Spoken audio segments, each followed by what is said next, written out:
mets dans l'étiquette, mais je n'ai pas besoin de marquer l'heure et la date. Exact. Puis de combler ça. Docteur Pazira, dites-nous, qu'est-ce qu'une hernie inguinale et de quelle façon on peut traiter ça en chirurgie? En fait, c'est une très bonne question parce que l'hernie inguinale, c'est quand même fait partie des hernies de paroi abdominale dans les plus communes, si vous voulez. Puis on voit ça souvent chez les hommes.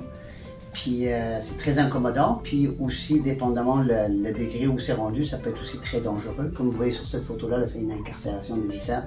C'est que ça, il faut que ça soit adressé rapidement. Sinon, mais différents degrés. Puis effectivement, la correction, c'est presque majoritairement, c'est correction chirurgicale. C'est-à-dire qu'il faut corriger le défaut. Et maintenant, dans l'ère moderne, il faut mettre une prothèse pour empêcher que les récidives surviennent. Parce que sans prothèse, mais c'est à peu près un tiers des récidives. Puis là, on peut parler après ça des approches. Il y a des approches laparoscopiques, ou ce que moi je préfère, c'est plus l'approche antérieure, c'est-à-dire sans rentrer dans la cavité abdominale. Puis l'autre avantage de l'approche antérieure que je propose, c'est qu'on n'a pas besoin d'avoir une anesthésie générale. Ça se fait de plus en plus sous anesthésie locale, régionale. Et puis, ça consiste tout simplement en une petite incision. On leur remet les tissus exactement, les couches comme il le fait.